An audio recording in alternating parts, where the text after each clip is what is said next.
Seems like time's moving quickly. I'm gonna be very confused here. It'll take me a minute to get this all squared away. But, I mean, start, I'll figure it out. It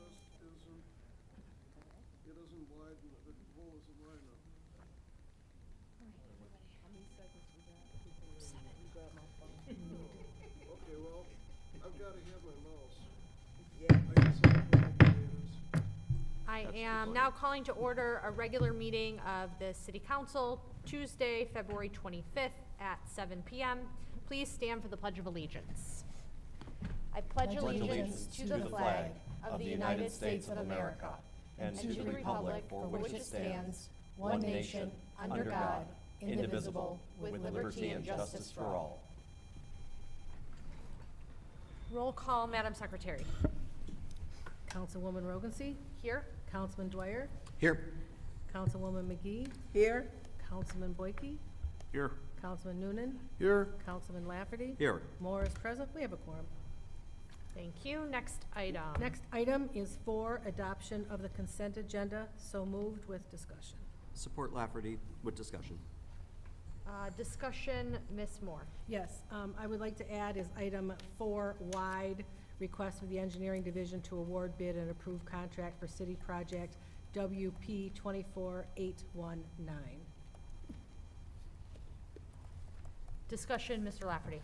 Thank you. And I would like to remove item 4D as in Delta, the WOW renewal of cable franchise fees, and 4H, the inside-out website contract.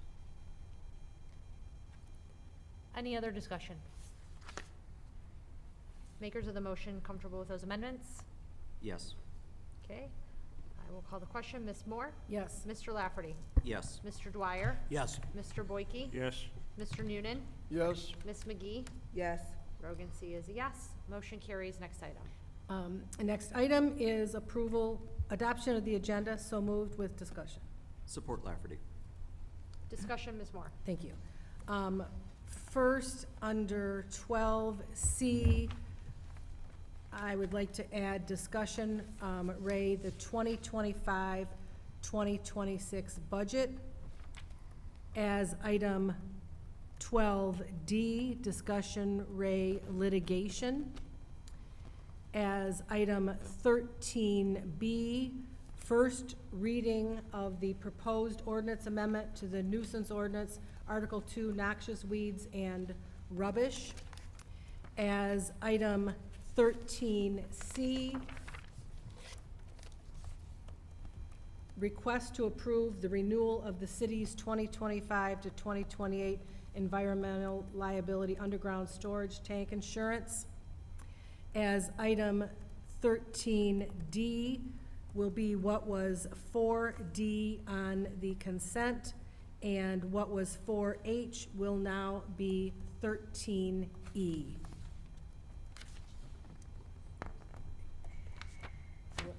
What was the last one? What was 4H will be 13E. Thank you. Madam, Ms. Camp, have I covered them? Yeah. Thank you. Any other discussion? Okay, let's see.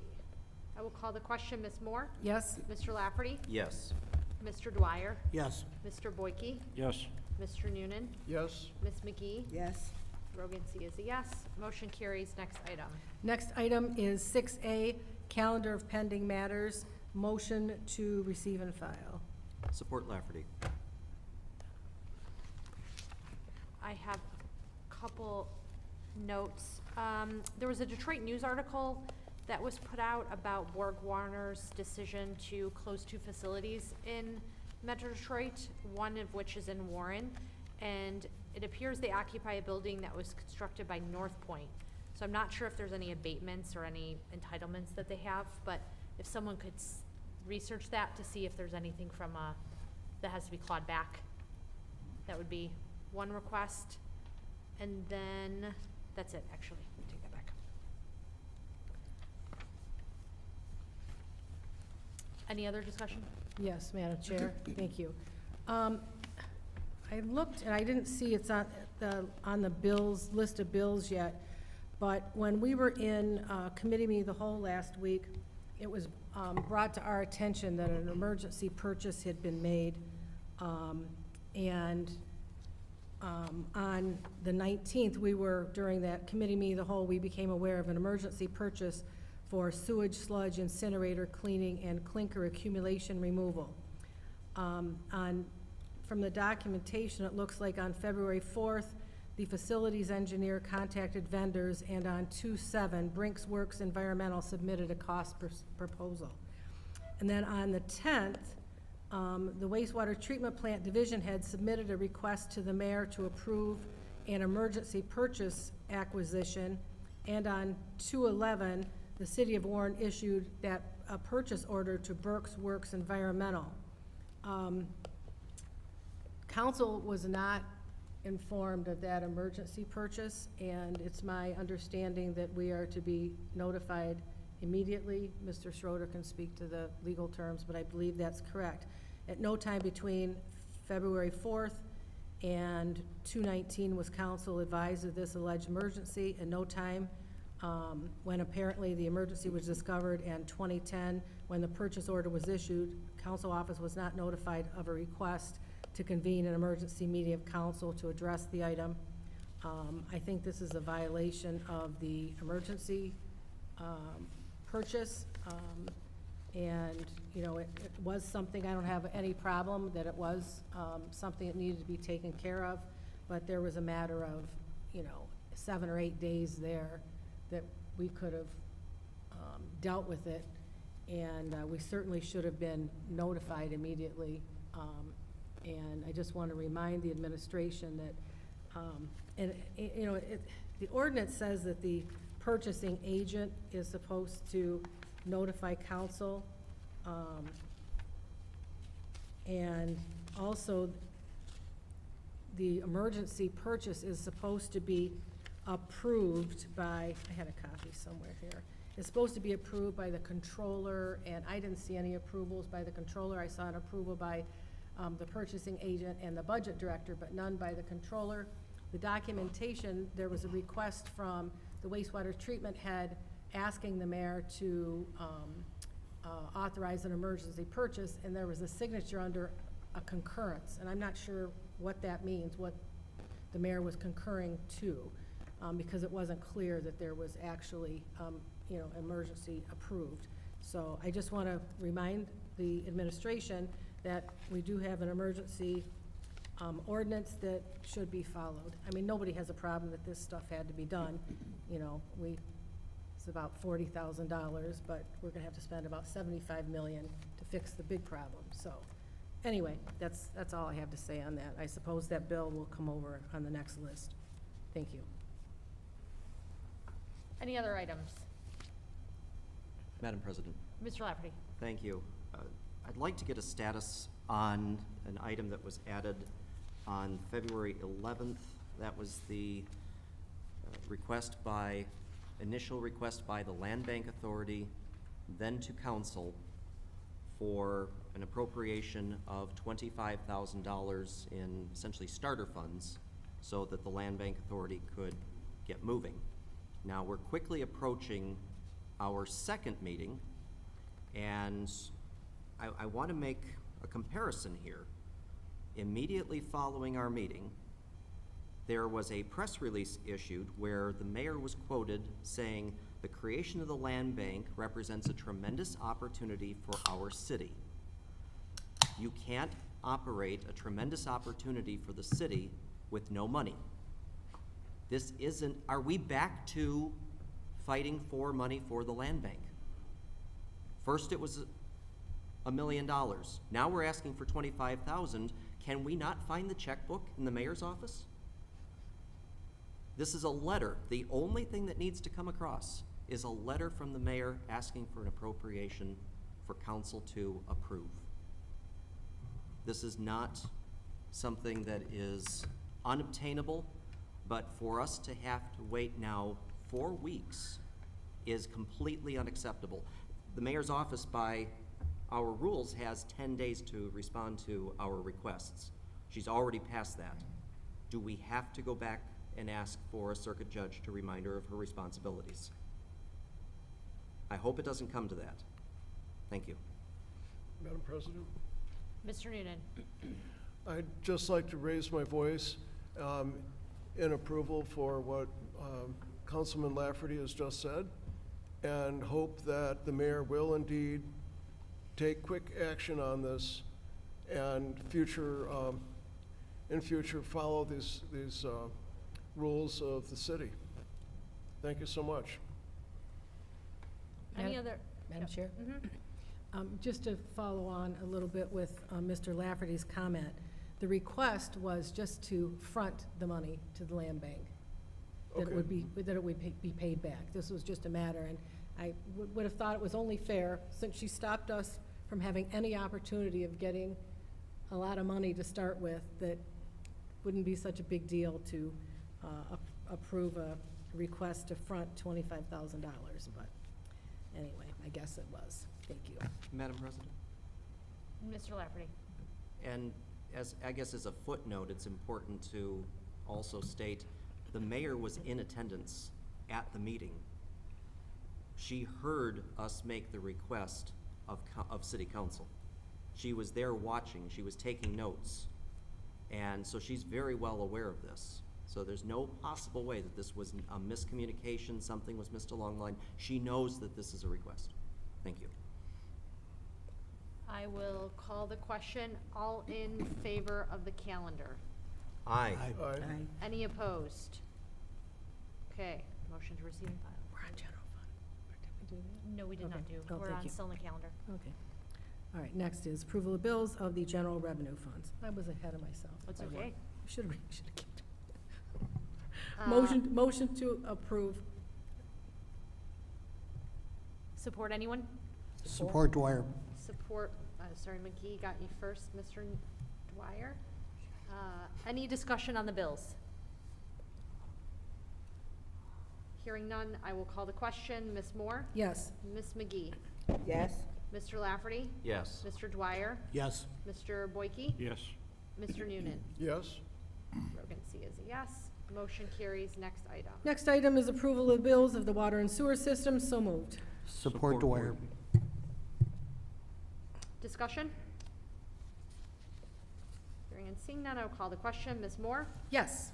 Mr. Dwyer? Yes. Mr. Lafferty? Yes. Mr. Boyke? Yes. Mr. Noonan? Yes? Ms. McGee? Yes. Rogan C is a yes. Motion carries. Next item. Next item is audience participation for agenda items only. Members of the, none? Oh, okay. It's a first. Next item. Next item is announcements, Madam Chair. Ms. Moore. Thank you. I would like to congratulate the following individuals on their appointments. Craig Bankowski of the Police Department has been appointed to Captain of Professional Standards. Ashley White and Jeffrey Milk were appointed to the Beautification, and Marilyn Kay was reappointed to the Beautification, and Shabir Khan was appointed to the Sidewalk and Tree Commission. Congratulations to you all. Thank you for stepping up. We appreciate it. Heartfelt thank you to everyone who came out to support the Warren Police Department in the Battle of the Badges against Chesterfield PD. Your cheers and encouragement meant the world as we came together for a great cause, supporting police officer Nick Cott after his devastating hunting injury. The event became even more special with appearances by the Warren Police Department Honor Guard, the Metro Detroit Police and Fire Pipes and Drums, and our own Councilman Jonathan Lafferty, who sang the national anthem. Your kindness and generosity, everyone, is truly appreciated. Score they gave? Pardon me? The score? Oh, we won. 8-7 in a shootout. Right?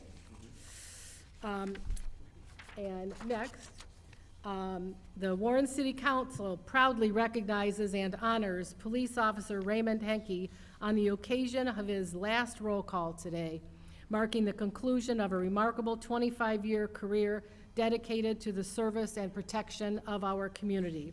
Since first taking the oath, Officer Henke has exemplified honor, integrity, and commitment in his role with the Warren Police Department, Over the years, he has served with unwavering dedication, ensuring the safety of our residents and upholding the highest standards of law enforcement. Most recently, Officer Henke played a vital role in fleet maintenance and abandoned auto management, ensuring that the department's vehicles remained in top condition and that our streets were kept clear and safe.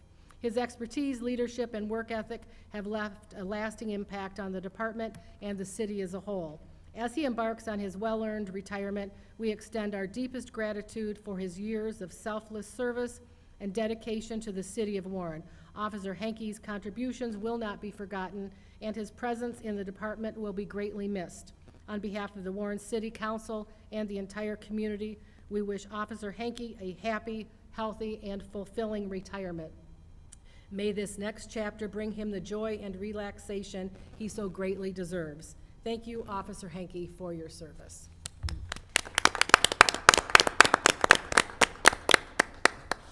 That's it for me. Any other announcements? Okay, hearing none, I will move on. Next item. Next item is 10A, public hearing. Request to approve the demolition of a house and garage at 14217 Marshall through the nuisance abatement program. Mr. Lezay, can you summarize this item for us?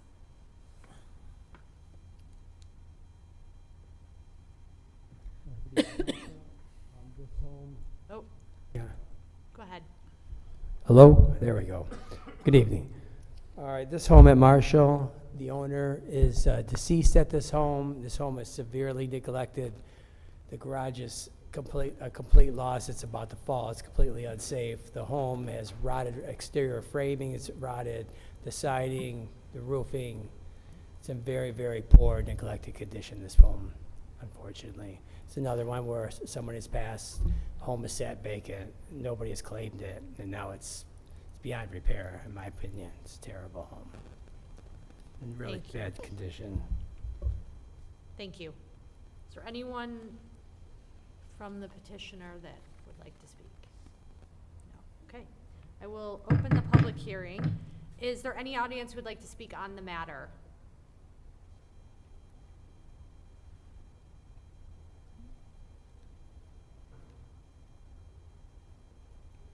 If you could give your name and address for the record.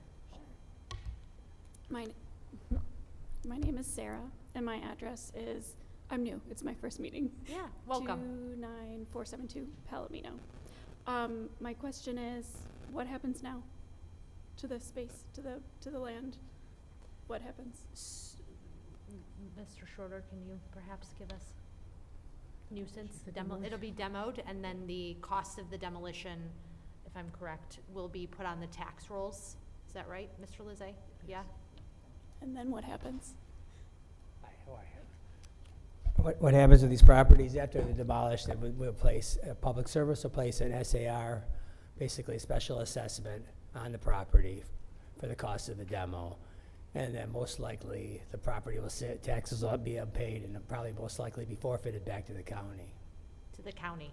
Yes, it's probably, I mean, due to the death, the deceased of the owner, it's probably on its way back to the county right now.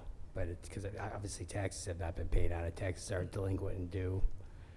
And it's just sitting there in this poor condition right now. Thank you. But that's how it usually works. We tear it down, SCR gets placed on the property. Thank you. Any other questions? No. Okay, thank you. Let's see, we'll close the public hearing. I'll entertain a motion for council. Motion to approve. Support Lafferty. Any discussion? Hearing and seeing none, I will call the question. Ms. Moore? Yes? Mr. Lafferty? Yes. Mr. Dwyer? Yes. Mr. Boyke? Yes. Mr. Noonan? Yes, Ms. McGee? Yes. Rogan C. is a yes. Motion carries. Next item. 10B, public hearing, request to approve the demolition of a house at 7215 Jackson through the nuisance abatement program. Mr. Lizay, if you could summarize this one? Yeah, it's kind of a long story on this one. This house was, I previously had this home in nuisance, and the owners came to the council meeting, and they ended up donating the house to the city. They didn't want nothing to do with it. It was in poor condition. And they donated it, but we didn't do anything with it. And then I got another complaint to place it back in the nuisance abatement under the city-owned property.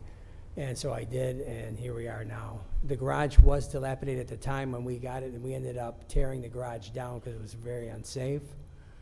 And now the house sits, so I brought it back in the nuisance because we did not, I thought it was gonna go to a veterans program or something, but I believe the house was in pretty poor condition and we didn't have the funding to repair it. So I brought it sit vacant, so I brought it back in the nuisance to address the issue. Thank you. Is there anyone from the petitioner here to speak? Okay, These two gentlemen came to our last public hearing at the city council. They're licensed contractors, and they expressed interest in repairing this house and saving it. okay, let me open the public hearing.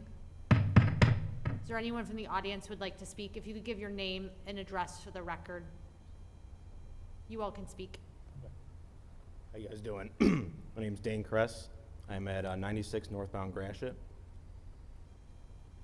We own a construction and demolition company, and we've looked at the home, and we can make it habitable again, get it back on the tax rolls, and make a nice house for a family. Thank you. You can have a seat, stick by, nearby. Is there anyone else who would like to speak from the audience? Ms. Harris?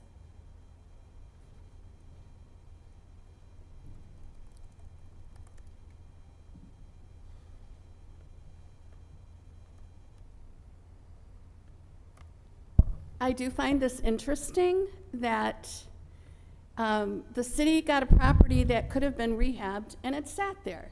And I thought we had money set aside in the budget for this program where we were going to help renovate homes or work on neighborhoods. But I also find it very interesting that the city donated a house to Judge Toya's wife, let it pass a lot of inspections, and let it be sold to somebody who can't live there. I mean, we can't be talking out of both sides of our mouth here. This is like outrageous. It's really outrageous. If the house is able to be repaired, it should have happened. But it's also interesting, this circle that keeps happening of people getting rid of their house or selling it to somebody else, and then it just lingers in this limbo of, and those poor neighbors have to put up with it. So those are my comments. I just think this is a travesty all around. Thank you. Can I add some more to this conversation? 1 second, I'm gonna close the public hearing. And anyone else from the audience that would like to speak? Okay, I'm gonna close the public hearing and turn it over to council for action, and then we'll have Mr. Lizay share. Motion to approve with discussion. Support. Okay. Mr. Lizay and then Mr. Lafferty. Yeah, so this house was donated because it was beyond repair for the people who owned it. It was just donated. So the city, I think, assumed this house at no cost and realized it was economically not feasible to repair this house. Some of these houses are going to take thousands and thousands of dollars to repair. I mean, they're economically not feasible for the city to repair these houses. You know, we can't. You know, we get these houses, it's not just houses where we go in and paint, put some carpet in, put new cabinets in. These are houses that are gonna need some really major repairs from somebody who is actually a licensed contractor to repair them, is willing to put a lot of funding into these houses. So obviously when we got this house, it became economically not feasible for us to rehab these houses. You know, the houses that are economically feasible are we can go in, we can put a roof on a house, we could do some interior finishes, some repairs. This is a big repair. This requires a licensed person. So that's why it's where we're at. We took the house for free thinking it was, but obviously it was a little bit more than we assumed, obviously the city assumed. So that's why we're back here right now at this point.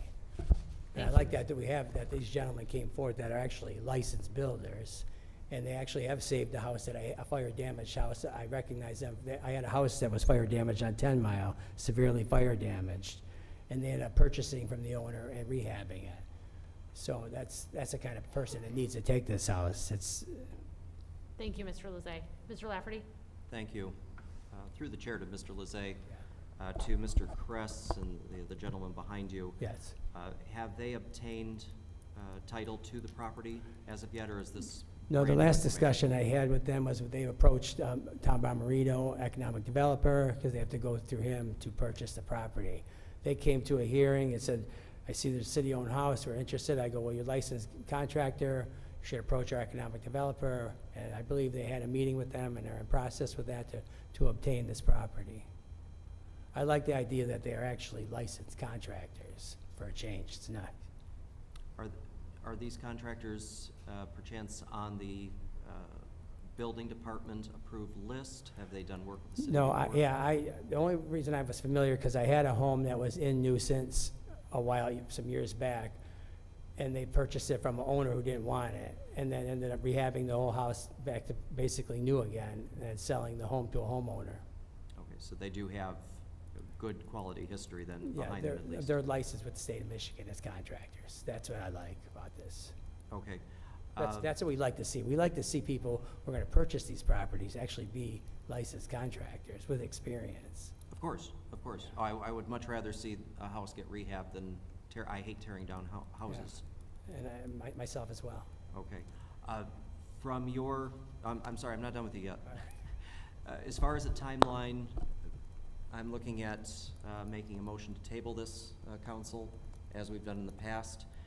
For acquisition of the property and obtaining permits, what's the lead time? Yeah, see, what I'm unsure is on the lead time on how these houses are purchased. That's something I do not deal with. So I'm not sure how long that takes, that process happens. But once that happens, you know, whoever, I believe Tom Bomarito handles that end of it. Right. I'm unaware, I don't really get involved with that. Once permits are issued, then I'm involved. Then the building department is in on that. So Okay. right now, let's just say, I'm not sure the timeline, but, you know, then it would be then the permits are good for 6 months, and you would grant an additional 6 months on top of the sale Right. on that. I'm willing to give at I mean, least. we could revisit it in 6 and see what happens. I'm fine with that. That's where I'm at. I'm willing to give 6 months initially, and if we come back in 6 months and they are well Yeah. underway and need additional time, Right. I'm I willing think to that's extend it. more than reasonable. Okay. Yeah. I'll yield if there are other comments, and if not, then I'll make a motion to table. Any other? I'll support tabling.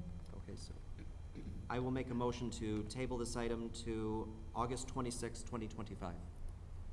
Support. All right.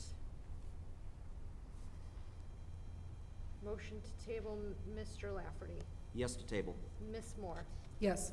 Mr. Dwyer. Yes to table. Mr. Boyke. Yes. Mr. Noonan. Yes, Ms. McGee. Yes, Rogan C is a yes. Motion, item is tabled. Next Thank item. you. Next item is 11A, consideration and adoption of a resolution to authorize execution of agreements with Macomb Intermediate School District and Macomb Community College taxing authorities to collect current and delinquent property tax 2025 through 2026. So moved. Support Lafferty. Discussion, anyone? Hearing and seeing none, I will call the question. Ms. Moore? Yes? Mr. Lafferty? Yes. Mr. Dwyer? Yes. Mr. Boyke? Yes. Mr. Noonan? yes, Ms. McGee? yes, Rogan C is a yes. Motion carries. Next item. Next item is 11B, request of Aspen Extreme LLC located at 26403 Groesbeck Highway for a 60-day extension of marijuana license. So moved. Support Lafferty. Discussion? Hearing and seeing none, I will call the question. Ms. Moore? Yes. Mr. Lafferty? Yes. Mr. Dwyer? Yes. Mr. Boyke? Yes. Mr. Noonan? yes, Ms. McGee? yes, Rogan C is a yes. Motion carries. Next item. Next item is 11C, request of Dank Headquarters LLC located at 12828 East 9 Mile for a 60-day extension of their MERTMA adult use license. So moved. Support Lafferty. Discussion? Hearing and seeing none, I will call the question. Ms. Moore? Yes. Mr. Lafferty? Yes. Mr. Dwyer? Yes. Mr. Boyke? Yes. Mr. Noonan? Yes. Ms. McGee? Yes. Rogan C. is a yes. Motion carries. Next item. Next item is 12A, Council Secretary Mindy Moore, discussion and rescind resolution amending the Downtown Development Authority bylaws to allow participation in meetings by telephone conference call from October 24th, 2001. So moved with discussion. Support Lafferty. Discussion, Ms. Moore. Thank you. I was going through documents of the DDA and came across these resolutions, and it was apparent to me they needed to be rescinded. Perhaps Mr. Schroeder could explain why. Madam Secretary, I saw your item and did the research. Back in 2001, let me start by saying the DDA has a set of bylaws that govern their procedures and how they run their meetings. These bylaws need to be approved by the City Council. That's in the ordinance creating the DDA. In 2001, the City Council approved a bylaw allowing participation by teleconference at DDA meetings, saying that it was within the spirit of the Open Meetings Act. There were no limitations on that other than you could participate telephonically. There was a period of time where there was a thought, a lot of municipal lawyers in Michigan felt, well, as long as there was a quorum present, that you could have a few members participating by teleconference, because the quorum is present.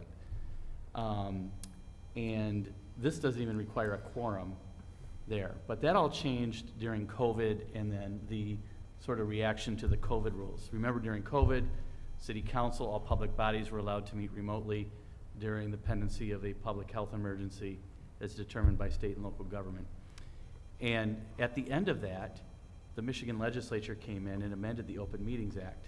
And effective, and we advised this body at the time, effective January 1st of 2022, the only legal basis for a member of any public body in the state of Michigan to participate in a meeting, video conference electronically, basically remote, is that you need to be an active military duty service, or you have to have an approved ADA accommodation, and the Attorney General issued an opinion that's very lengthy on that. I recently dealt with something that we thought was a disability for somebody at another client at a public meeting, and it wasn't. So it's not easy to meet that definition. So by virtue of the Michigan Open Meetings Act and the amendments that took place in 2022, this is all invalid.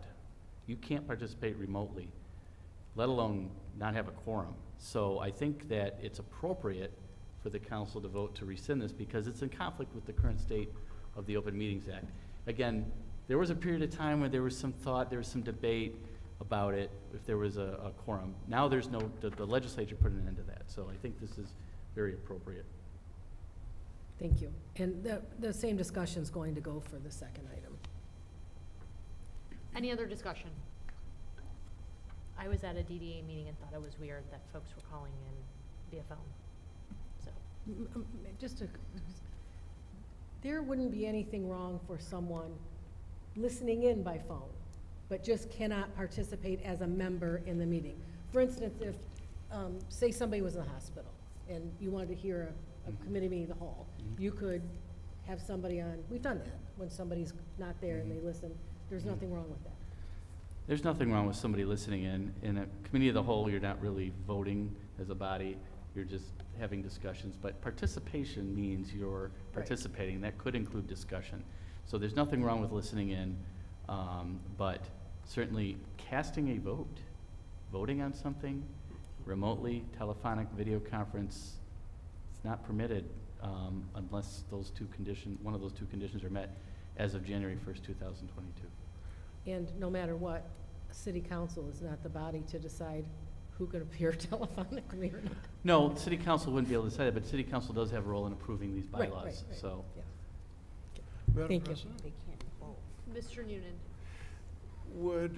would this retroactively, would this invalidate their votes that they made with someone voting remotely? This act by itself would not invalidate those votes. We're not going there on this. This is just an attempt to fix the issue moving forward. That would be a completely separate question that would have to be looked at. Okay. It just seems wrong. It does violate the statute as it is now, Okay. yes. Thanks. Madam Chair, Mr. Boyke? directed to Mr. Schroeder. At last DDA meeting, I don't know if this would apply to it. I was present there. The previous 2 meetings were canceled because they couldn't get a quorum. During the discussion with one of our city employees, we found out the bills were paid, quite a few of them. And I questioned that. It was done telephonically by 2 members of the DDA. And I asked Mr. Bomarito, is that in the bylaws? He said it is. I couldn't find it in the bylaws. Would this be addressed in that? I actually think Council Secretary Moore has a little bit on that, and I can follow up if needed. So we have been talking about this issue. We brought it up, I think, 2 weeks ago. And it's my understanding that the Controller's Office is working on a procedure to handle payment of those, the bills on the list of bills that will satisfy everybody. Of course, any change to bylaws to the DDA council has to approve. But I think they're working on it. I've had some discussions with Mr. Knapp and Okay, Mr. and Fox, that so. whatever's they come up with will be put in the bylaws. Correct. Okay, And then thank we'll, you. we'll vote on first, and then it'll be incorporated in their bylaws. Madam President again. Mr. Noonan? Yes, I'd like a copy of the DDA's bylaws. Is there any chance we could get a copy of that for me?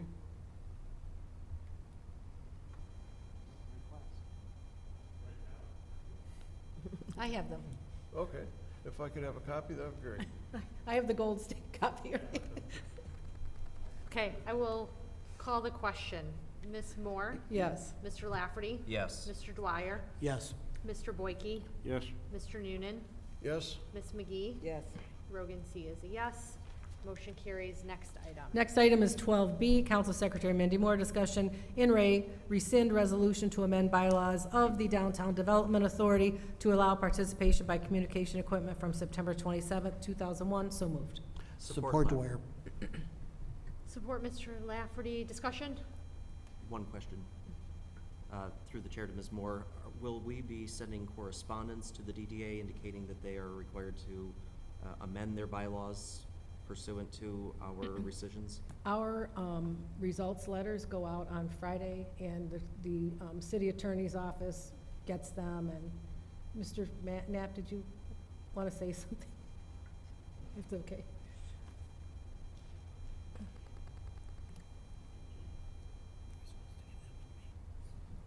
Well, like you said earlier, we are working on getting that other issue about the payment. And as a part of that, I'm asking, we're sending over a recommendation that they set up a committee composed of somebody from our office, somebody from the city attorney's office, and a representative from council to review all the bylaws and come up with a recommendation for an update. I think it's been, these look like they were the last times they were changed, which was 24 years ago. Yeah. So we're working on that. They'll be aware of this, if for no other reason, from what I'm presenting to them for their next meeting. Right. Thank you. Does that answer your Thank you. question? Any other discussion? Hearing and seeing none, I will call the question. Ms. Moore? Yes. Mr. Lafferty? Yes. Mr. Dwyer? Yes. Mr. Boyke? Yes. Mr. Noonan? Yes? Ms. McGee? Yes. Rogan C. is a yes. Motion carries. Next item. Next item is 12C, discussion Ray budget 2025-26. Madam Chair. Ms. Moore? Thank you. I'd just like to give everybody a heads up what the budget schedule is this year. The budget is due to council on the 14th of April.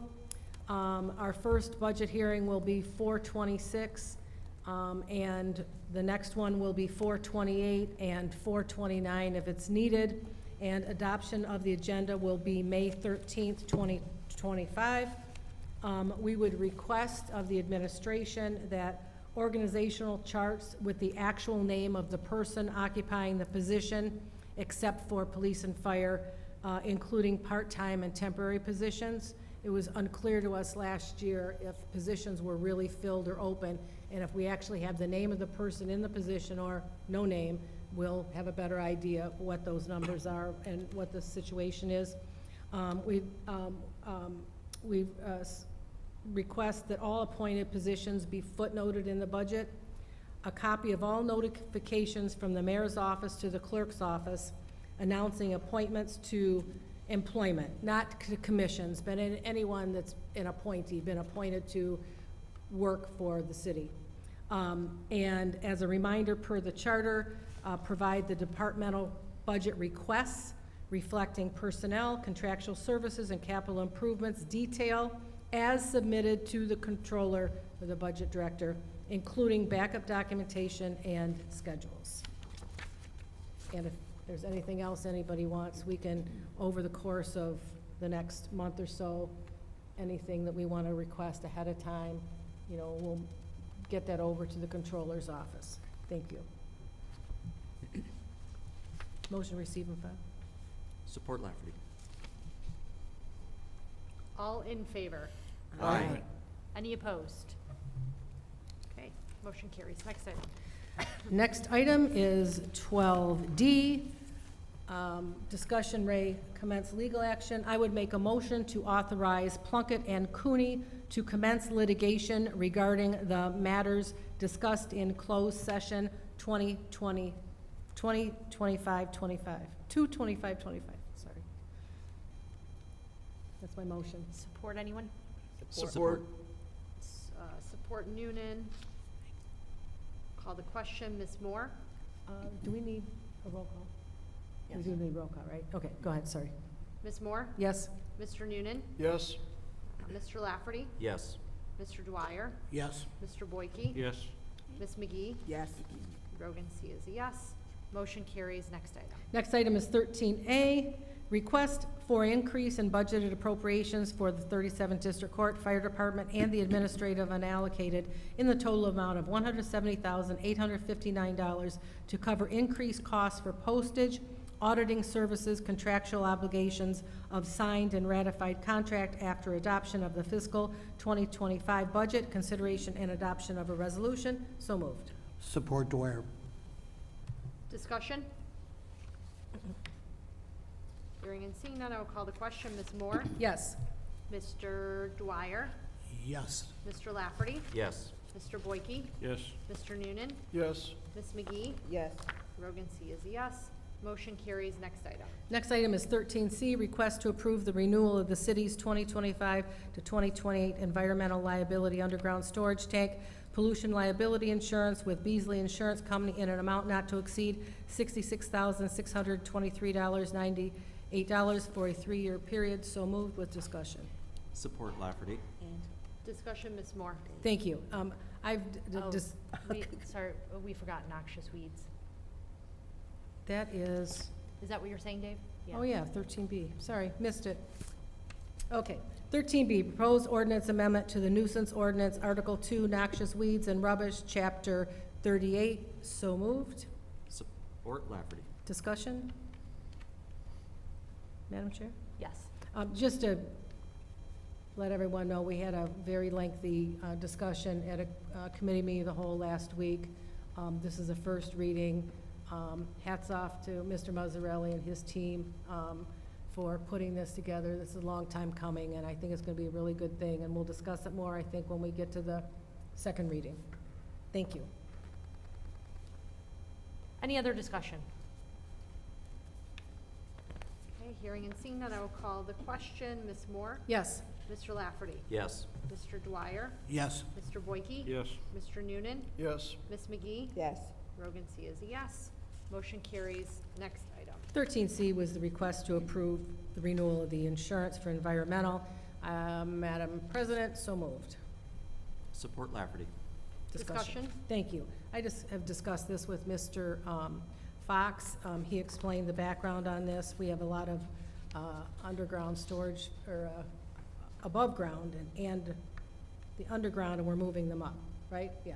We have underground, they have a potential to leak, we're probably gonna get to the point where we're gonna have them above ground. They're like 30 years old, and he is suggesting that we take the 3-year insurance, not the 1 year, so that it buys us more time for risks. It's better for us. That's it. Any other discussion? Hearing and seeing none, I will call the question. Ms. Moore? Yes. Mr. Lafferty? Yes. Mr. Dwyer? Yes. Mr. Boyke? Yes. Mr. Noonan? Yes, Ms. McGee? Yes. Brogan C is a yes. Motion carries. Next item. Okay.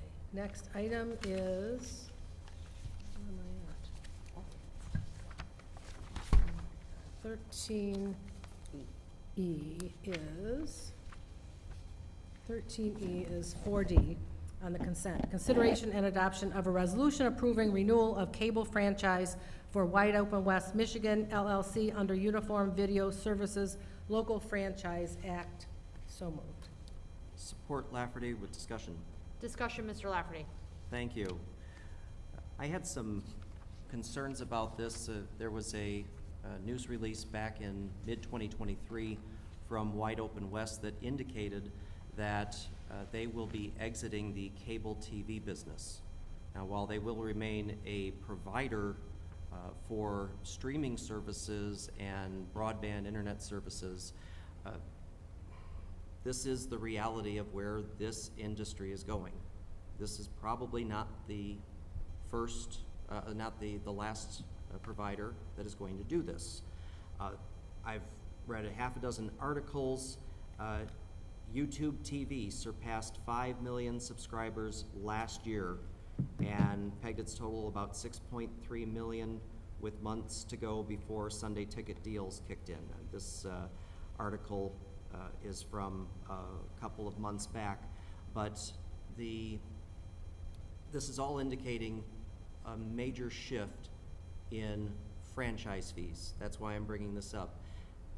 We're being asked to renew an agreement, but what I'd like first, since there is time on this, and I don't see a need unless Mr. Knapp or Mr. Fox can tell me, or Ms. Camp, I'm sorry, Mr. Knapp or Ms. Michaels can tell me that we need to do this tonight.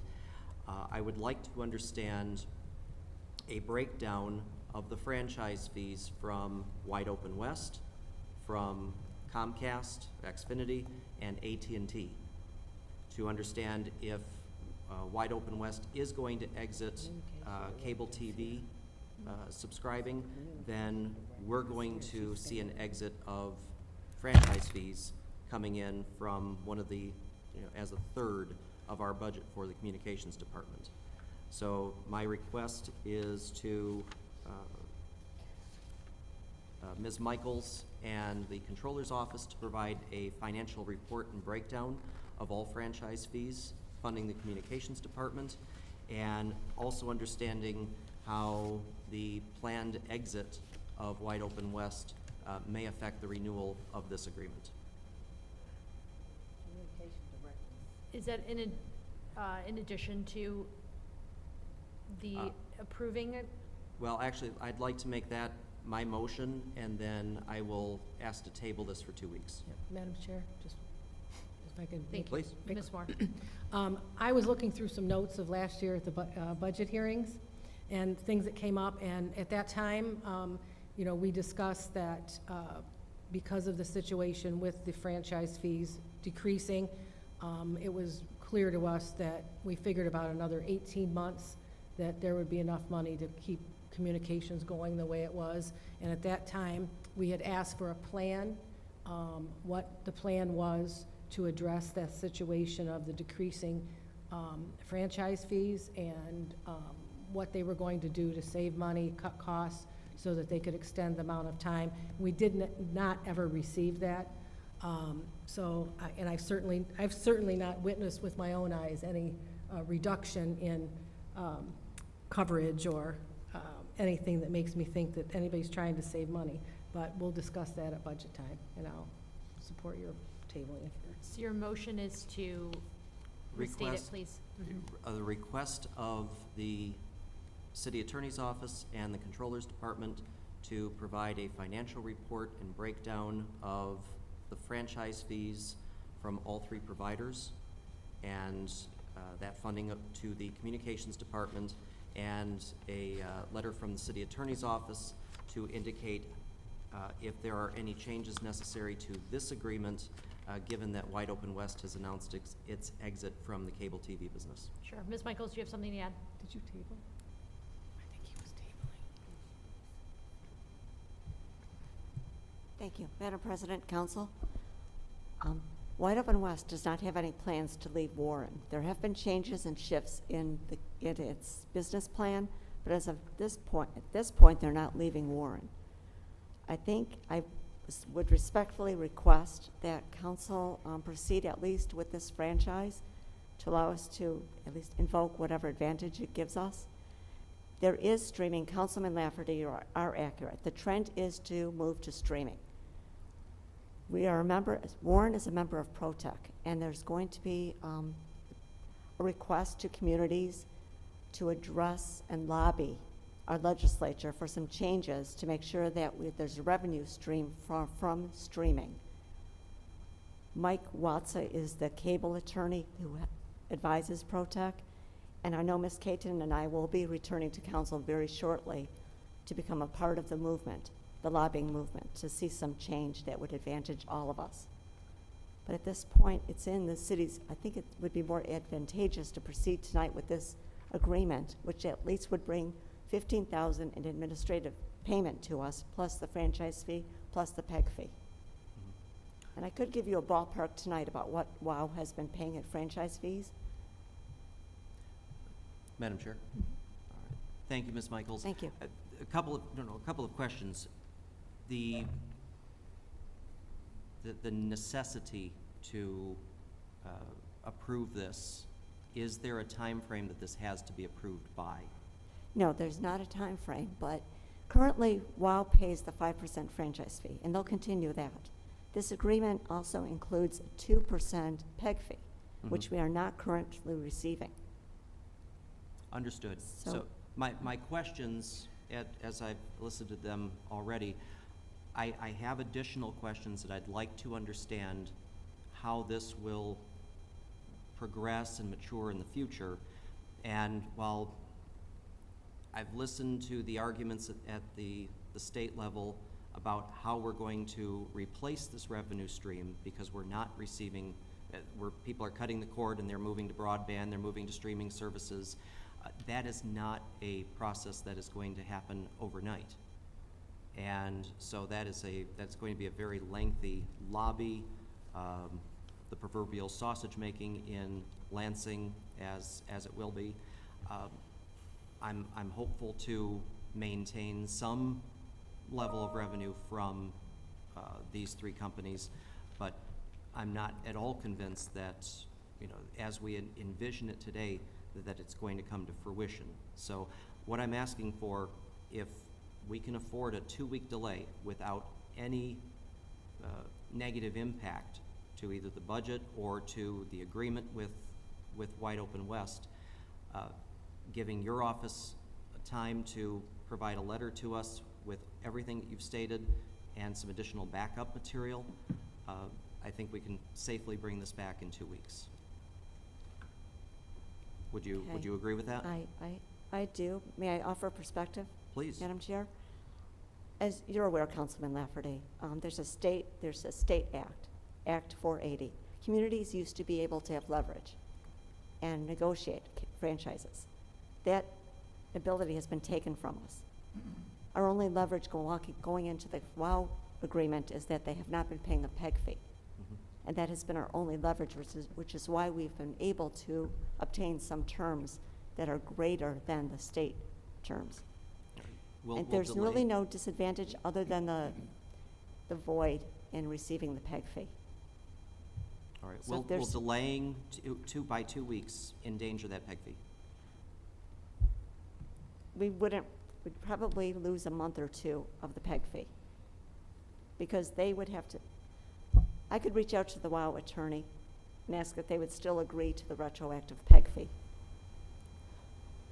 but I can't promise.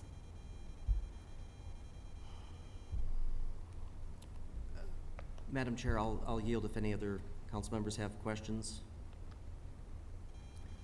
Anyone have any additional Madam Chair? questions? Mr. Boyke? If Mr. Councilman Lafferty doesn't mind, his request for the other cable services, those documents, if we could get the expiration date of the renewal, so we're aware of when they're finished. Just had the date, Yes. expiration date of their If- contracts. If I may, Madam Chair? Ms. Michaels? Comcast expires, I believe, in 2027. That's coming up, 2020, forgive me, 2026. Okay, We if renewed you could with include it in the Comcast to- paperwork that Mr. Lafferty's asking for, the dates. Mr. Boyke's just asking if you can put the expiration dates in the paperwork that you'll eventually Oh, send to of Mr. course, Lafferty. yes, I'm yes. sorry. Mr. Boyke, anything else? I yield. Okay. Mr. Noonan? Right, Ms. Michaels, I have a question. I didn't really quite hear you very well. Sorry. I'm sorry, everyone else I'm seems to sorry. hear well with these microphones, but I don't. And I've had my hearing checked, and it's good, and my brain seems to still be working, but could you just repeat again what you just said to Mr. Lafferty? Approximately, like, kind of summarize it? To summarize, this, a city and a cable provider would enter into a franchise under terms prescribed by the state of Michigan, under what is called Act 480, 2006 Public Act 480. We used to be able to negotiate franchise terms and provide for equipment and an institutional network and lots of things to help the community. That has been taken off our table. We don't have that leverage anymore. What a cable provider provides in lieu of those negotiated goodies that we would like is a 2% PEG fee, which supports public educational governmental programming. Right now, we are not receiving that 2% PEG fee. Under this We're not proposed- receiving the we public do not. access? We receive the channels, but we do not receive any extra payment in support of those channels. Okay, This agreement provides for the PEG fee. It would provide the city with the PEG fee, 2% PEG fee. PEG fee. Paid quarterly. Right now, we receive about $95,000 in franchise fees from WOW. So I think that would equate to about an extra $34,000 each quarter. But I could actually quantify that in more detail. And how many cable companies are we working with? 3, AT&T, which pays a 2% franchise fee, and Comcast, and Wide Open West. So there are 3 cable providers. Okay, and those are all going away in 2027, or? No, I'm sorry, Comcast expires in a It- couple of years. Okay, Right now, Comcast pays a 0.5% PEG fee, but they also provided the institutional network free for another 2 years. okay. So it would behoove the communications department to cut their costs, wouldn't it? For the revenue, to have the revenue stream, correct. Yeah, and what I'm noticing is that, for instance, at the DDA meeting, they still have 3 cameras with operators and more crew in the room, when it seems like a very simple one-camera operation would pick up the conversation quite well. And that would reduce the cost. And we haven't seen any plans for reducing the cost yet, as far as I know. Have you heard of any? No, sir, I have not. Not haven't? in operations, not operationally. So just, Okay. Ms. Clayton, certainly you can come up, how this is, that is more of a budget Right. thing. What we're talking Yeah. about is revenue to the communications department, which is the True. franchise fees. That's what Ms. Right, well, Michaels. the secretary brought up that we asked for, Yes.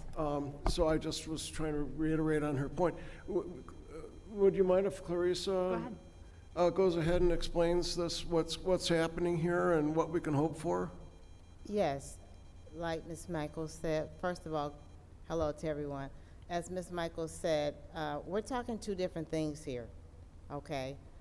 We have 3 cable operators, AT&T, Comcast, and WOW. If we postpone this tonight, we're gonna miss out on revenue, okay? We're not we're not getting what we need to get. We do not need to delay this as for tonight. Now, the things that Councilman Lafferty are requesting, we can still give him that information. But what I'm asking is, trust our judgment on this. You do not need to delay this. What you need to do is pass this, and then at this point, we can get you the information that you're asking. It won't change anything. But by postponing this, you're taking money off the table. They could change their mind, and then we walk away with nothing. Okay, well, And that's I know, as that far sounds- as, sir, that as far as what we're talking about here, right. okay? Now, what you're talking about as far as how many people operate a camera and what it takes to do a production, that's two different things. And we can, if you don't mind, Okay, I well, would prefer to discuss that didn't, during I the didn't, I budget. wasn't trying to force that down your throat or anything. No, I'm no, just, but we're just well, I was talking about two hoping, I was different hoping, can things. we trust that we'll get a plan as to how your Well, department definitely, will reduce its definitely. costs so that it'll be Yes. able to continue When we functioning come because back we to need the it to table- function, right? When we come back to the table during the budget, you will see where we have made cuts, because we have been making cuts internally. Because Okay. we want to provide a service, and that's what we've been doing. Okay, And so we've been making some cuts, and we can provide that information during the budget, and hopefully you guys will be pleased with what we're trying to do, because we want to provide a service. We understand what's going on with our city. It's not only here, it's throughout the country. It's not just with the state of Michigan. But what I'm asking is that you approve this so we can move on, so we can continue to get revenue in. And then at that point, we can also discuss these other things as far as I think we're production. about to do that, and I see you all doing fabulous jobs with communications, videotaping, and all that good stuff. And I don't mean to be critical in that regard at all. I don't take it that way. Okay. But I know the discussion was about WOW, and we Right. moved over into another discussion Right. about production, and they're actually just two different topics, Okay. that's all. I Thank think you. the council agrees with you. I'll Thank go you. in. Madam Chair. Turn it back over to Madam Chair. Mr. Lafferty. Oh, I'm sorry. Oh, Mr. Boyke, and then Mr. Lafferty, then we're gonna call the question. This is for Ms. Michaels. This is pertaining to the contract here. I'm reading here, as council may be aware, the PEG fee and franchise fees may legally be passed along to the subscribers and may be itemized on a bill, while currently itemizes the franchise fee. The 2% PEG fee will appear as a new charge on subscriber bills. So this is an increase?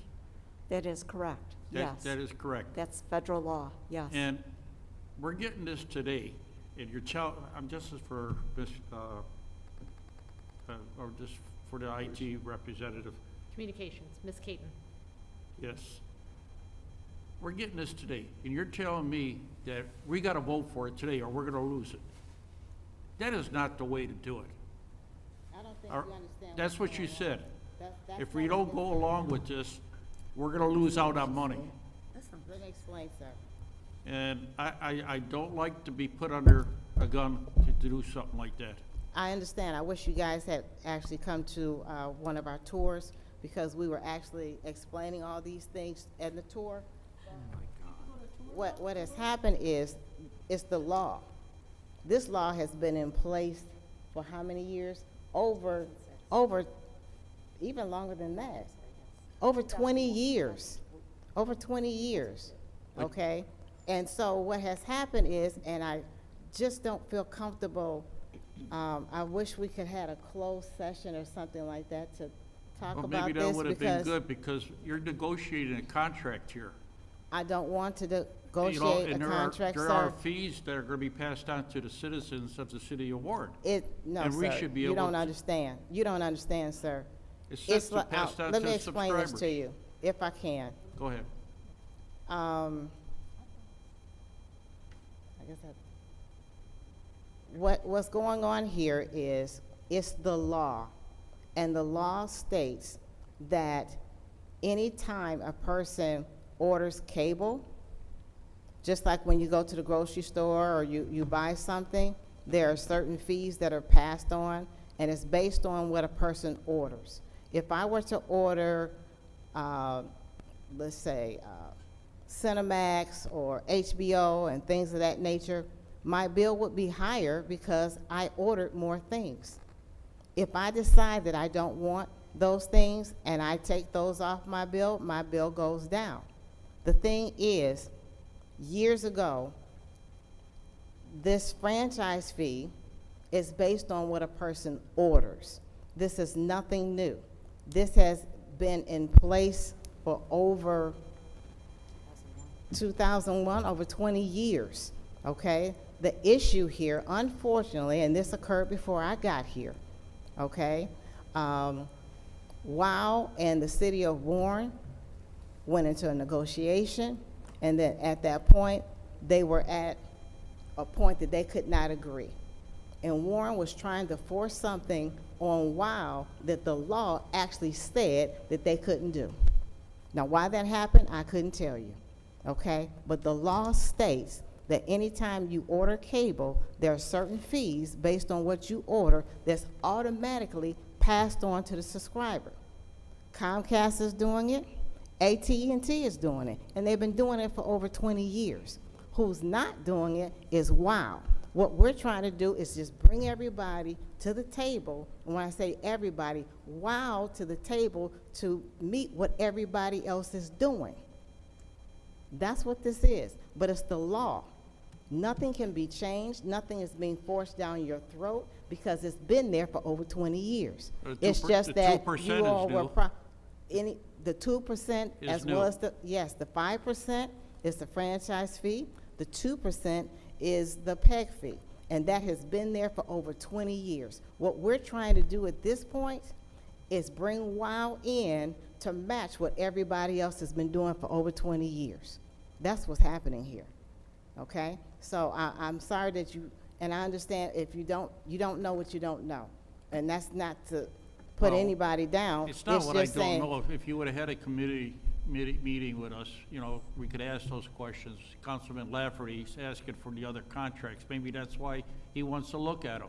and that's fine, he can look at those things. But, you know, like I said. If you don't, and I have no reason to lie, I have no reason to try to get over on anyone, I'm just trying to educate you to let you know that if you put it on hold, at that point, we lose out on money. But that's your call, because my job is to come and tell you the truth, and then you decide what you want to do, okay? So I'm asking that you all go ahead and How long have pass you known this. about this?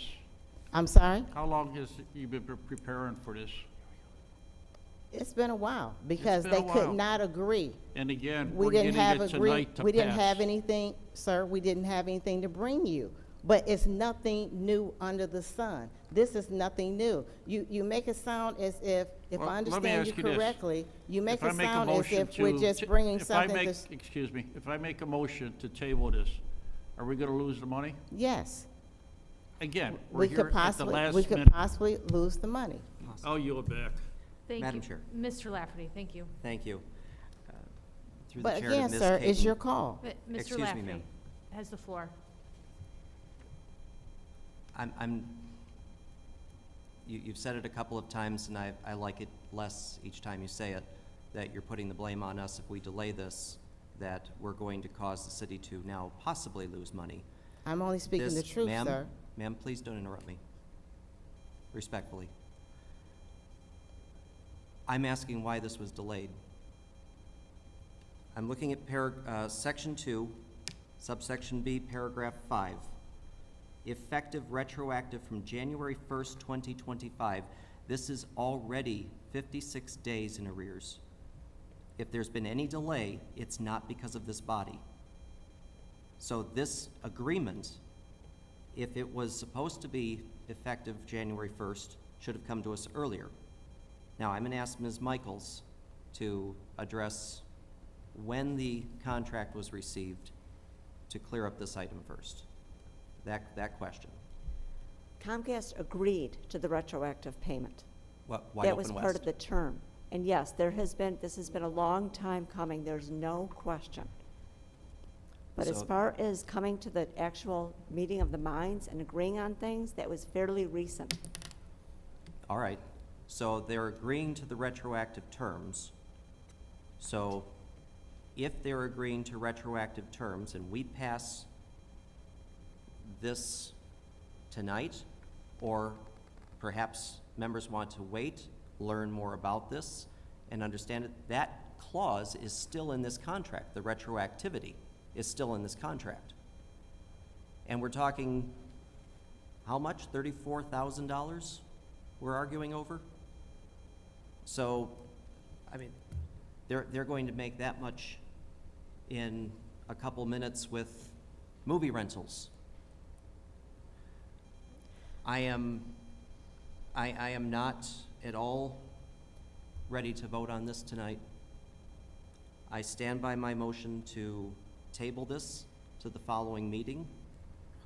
There is information, as Mr. Boyke and others have asked for this evening. I want to understand a little bit more about this PEG fee, how it's going to be applied. I'm certain that there will be questions after this meeting that we're going to receive from constituents that are subscribers to Wide Open West. They may want to make changes. I would like to give them that opportunity. And with the retroactivity, as stated in the section that I cited, if we wait 2 more weeks, it's still retroactive. It's still retroactive at that point. So Mr. Lafferty has a motion to table. Motion to table. Is there any support? Support. Mr. Boyke is support. So a yes to table, let's see. Mr. Lafferty? Yes to table. Mr. Boyke? Yes to table. Let's see, Ms. Moore? Yes to table. Mr. Dwyer? Yes to table. Mr. Noonan? Sure. Ms. McGee? No. Rogan C. is a no. Item is tabled. Next item. Next item is 13E, which was H on the consent agenda. Request of the Communications Department to waive the bid process and award Inside Out Design and Development for furnishing developer and website maintenance services for the City of Warren's external website for a 2-year period in an annual amount not to exceed $15,000. Consideration and adoption of a resolution. Motion to approve with discussion. Support Dwyer. Thank you. Support, discussion, Mr. Lafferty. Thank you. Council, I was reading the backup materials, and I have several concerns relative to this, and I did indicate a couple of these concerns to Ms. Michaels prior to the meeting. If you compare the letter from Mr. Treppa, the actual statement of work, and then our resolution, the information in them does not match. And so, and I'll just summarize here. The letter from Mr. Treppa indicates that, and I quote, "As the original website designer and developer has proprietary rights to the configuration of the website," end quote, "that is not explicitly stated within the contract." And I don't know about you, but I'm not ready to sign over exclusivity to city property to any third party. Now, if there's a master services contract that accompanies this, it's not in our backup material, where exclusivity, proprietary access, or proprietary holding of any information or knowledge is specified. It's not in the contract, and that contract is not with the council office.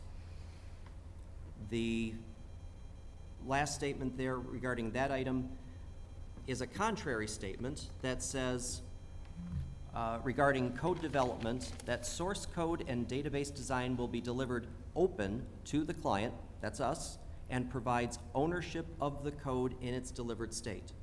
You can't have one or the other. You have to have one or the other. You cannot have both. So we cannot say that it's proprietary, and you cannot say that we own it at the end of the day. Under monthly and quarterly health check, using a predetermined amount of hours. My question is, where are the predetermined hours specified and agreed to by the city? The section on review and approve paperwork under client responsibilities. what paperwork is the city reviewing and approving? That is not specified. And the term, this is for two sites, cityofwarren.org and miwarren.org. The term is from April 1st, 2025 to March 31st, 2027. It covers 10 hours a month at $1,250 a month. This does not include hosting, but it includes basic maintenance and changes from the communications department.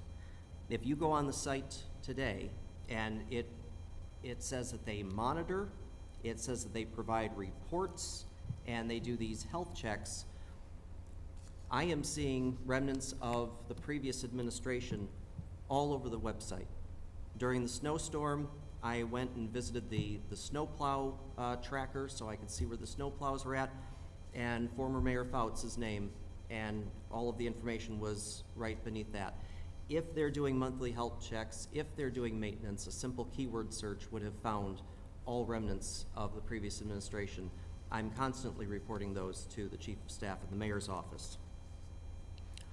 I would like a copy of the Master Services Agreement if one exists, and the Go Live support indicates if there's an issue in scope or change to the logic that's not documented, that there will be costs associated with these fixes. There is no table of related services, and there is no rate table that explicitly defines the rate for these services to be charged to the city, over and above this $30,000 for a 2-year contract. So with that, I would like to make a motion to table. I don't want to make a motion for a date certain, but certainly send this back to, refer it to the city attorney's office for clarification, because the city attorney's office did not read and concur this. This came directly from purchasing. So I'm certain with a review by an attorney, they would have found a number of these items. Before you make your motion, I'm confused about why it's a sole source. There's lots of people that do web development, and the scope of work doesn't appear to justify a sole source. So that would be also part of the information I would request, is why is the justification of a sole source. And so for everyone knows, if you're sole sourcing something, it means nobody else provides that service and they're the only person who does it, and so they circumvent the bidding process. I have a hard time understanding why a web maintenance company would have a sole source, so. Madam Chair? And to that, the letter from Mr. Treppa alluded to it, that it was sole source because they had proprietary access to our configuration.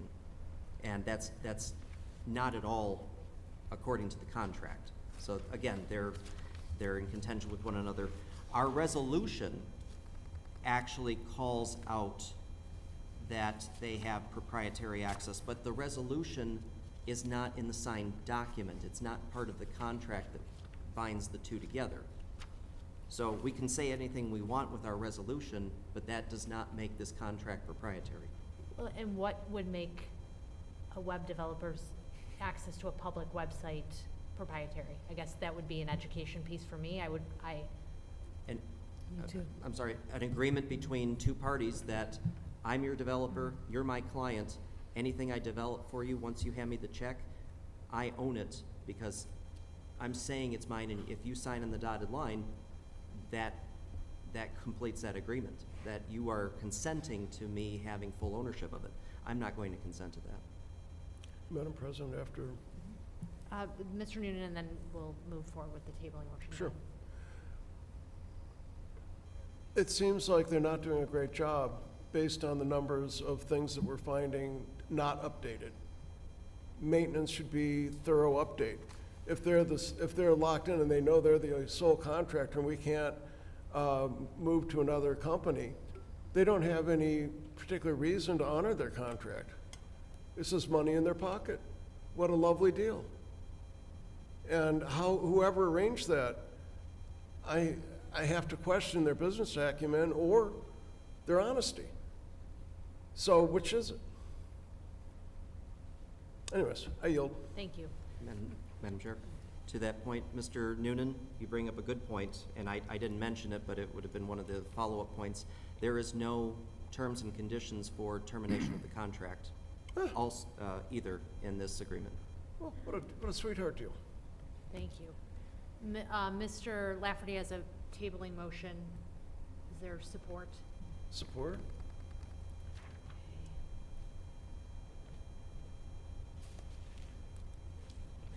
Mr. Lafferty? Yes to table. Mr. Noonan? Yes? Mr. Dwyer? Yes to table. Mr. Boyke? Yes. Ms. Moore? Yes, Ms. McGee? Yes. Rogan C. is a yes. Motion carries. Next item. next item is audience participation on general topics. Members of the audience who would like to address the city council this evening may do so by filling out the audience form located at the right side of the stage. You have 3 minutes. This audience is for general topics. First up is Ms. Harris.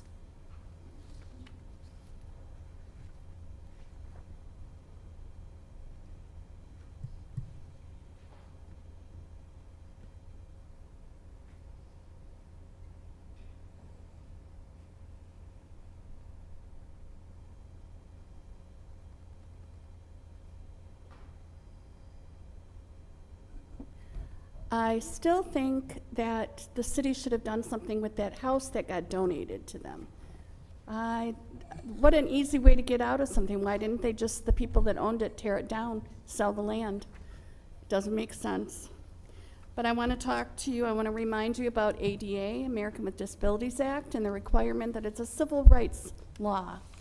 And Tony Baker did request an update on how these ADA funds have been spent so far. We're $4.2 million allotted for ADA compliance in the city. And about $300,000, $380 maybe, have been spent.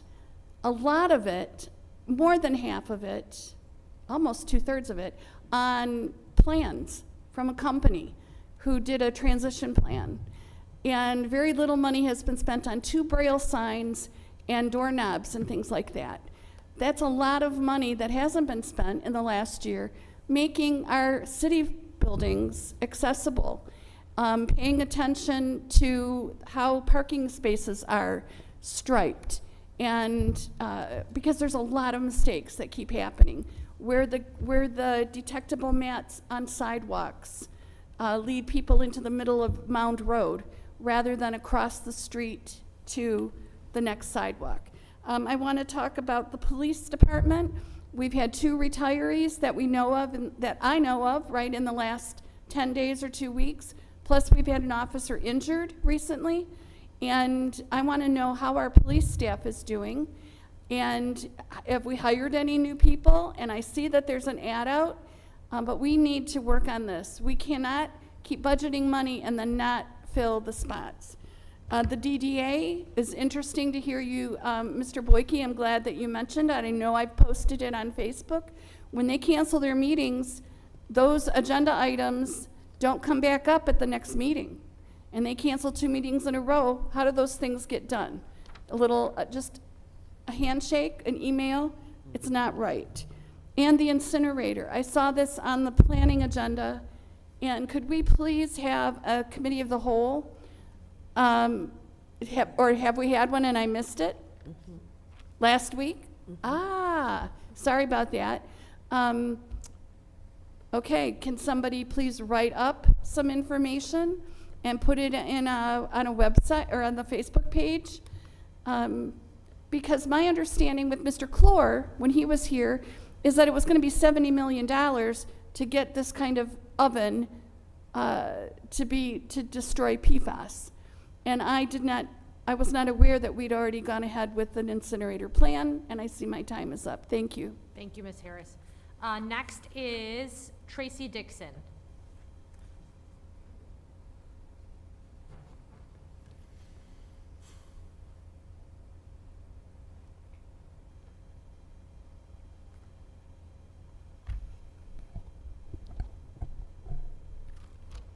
Okay, Good evening, members of the council. I'm here this evening, not just to question a rule, but to speak about something deeper, how we engage with our community, how we foster positivity, and how we work together rather than against each other.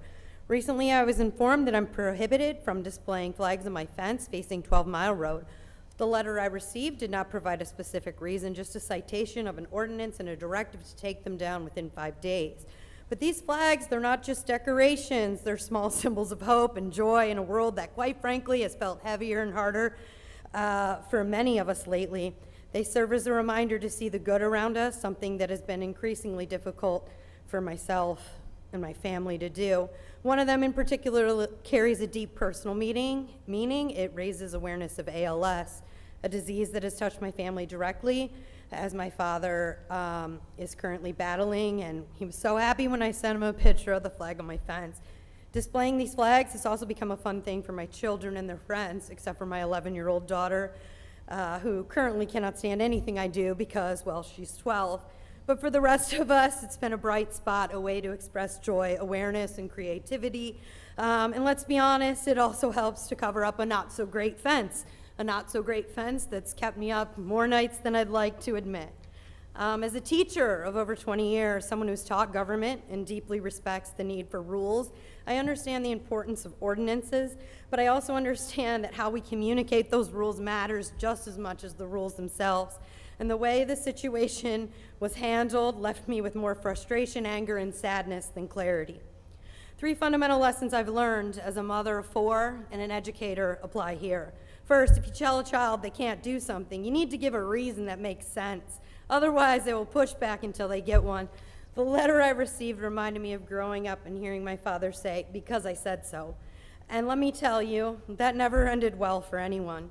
Doesn't end well in my house these days. A rule without clear explanation feels arbitrary and frustrating rather than fair and necessary. If my flags truly pose a problem, I deserve to understand exactly what the problem is so that I can get on board with the thought process. Second, when you tell someone they've done something wrong, especially when their intentions were good, you should also guide them towards making it right. My flags are meant to bring joy, not trouble. If there's a way to comply with the city's guidelines while still preserving the spirit of what I was trying to do and doesn't cost me a fortune because I'm a teacher, I would love to know what that looks like. A connection to resources or guidance or alternative solutions would have been helpful, but leaving people to figure that out on their own, especially when they don't fully understand the problem, leads to frustration, anger, and often leads to solutions that come from frustration and anger and make things worse. Third, words matter. The language used in situations like this are important. You're at time, I'm sorry. Thank you so much. Thank you. David Orlowski.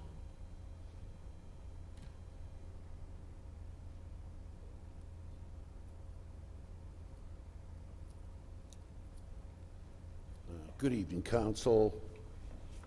30-year resident of Warren, over by Fraser, Ryan, west of Ryan. Moved into a beautiful neighborhood, and unlike what normally happens where, as a neighborhood, if you go from a young neighborhood to an old neighborhood, if you go from an old neighborhood to a young neighborhood, if there's new construction, people have issues with the environmental damage to trees and whatnot, landscape.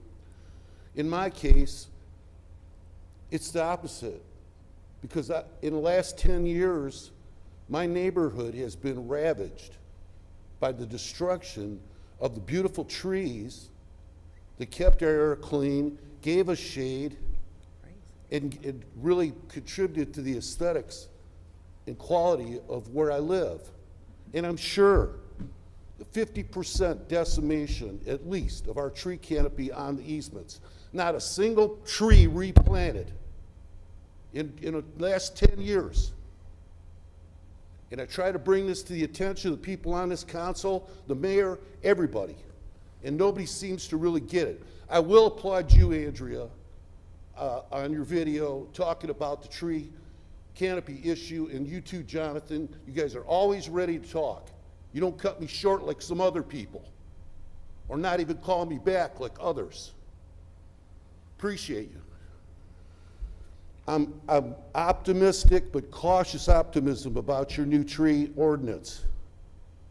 Because the way the power structure is with these trees, there is such a close relationship between DPW and the private tree cutters that it's criminal. There needs to be a criminal investigation of their relationship because they have taken so much tonnage. They've literally mined the natural resources of our quality wood out of our neighborhoods, and especially out of mine. And it's changed irreversibly. They can never be brought back in my lifetime or even your lifetimes. And I talked to Jonathan on Sunday, and he was telling me about the ordinance, but I was telling him about how we passed this ordinance in January, and this past weekend, some Owen Tree Service was doing the picking up, so I'm assuming they were the ones who cut it down. 67-year-old tree, never bothered anybody, and they cut it down. And I got pictures of it. Now, there are trees in our neighborhood that are diseased and they need to come down. But why is it always the largest trees and the ones who don't have You're at time. signs Thank of you. disease? And if Have a good anybody wants to evening. see what they did, You're at time, Mr. they Orlowski. stole that tree from the people of Warren in my neighborhood. Mr. And Orlowski, I'm you're at damn- time. You're at time. Thank you. That is the end of audience. Next item is council response to audience. Madam Aye. President, Mr. Lafferty. thank you. Relative to Ms. Dixon and her comments, I spoke to her at length on Sunday evening, and I also spoke with the city attorney's office. City attorney's office has agreed to provide Ms. Dixon with a letter indicating, as I put it, we do a great job at saying what you can't do, but we do a very poor job of saying what you can do in these situations. So I asked for the city attorney's office to issue a letter citing the ordinance that is relative to the situation to provide Ms. Dixon with the correct guidance on how to express her positive messaging in the neighborhood, and that way it is going to avoid any further consternation with the city and our zoning ordinances. Thank you.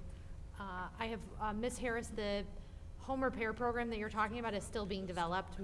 Mr. Lafferty and Ms. Moore and I, along with a number of people from the administration, we're in a 2-hour meeting today. We're meeting every 2 weeks for 2 hours to finalize the program. And just, my colleagues can correct me if I'm wrong, it will not be able to fully rehab a program, like our house. It is not built to completely rehab a home. That's not the goal of the program. So. Yeah. Any other responses? I have something I'd like to mention, and that is just a follow-up on the CAP RFP. It's not a direct response to what they're saying, but we got 12 companies responded. One was disqualified, and so we're having some really good climate action plan consultants coming forward. It looks very hopeful. Thank you. Anything further? Madam President. Mr. Dwyer.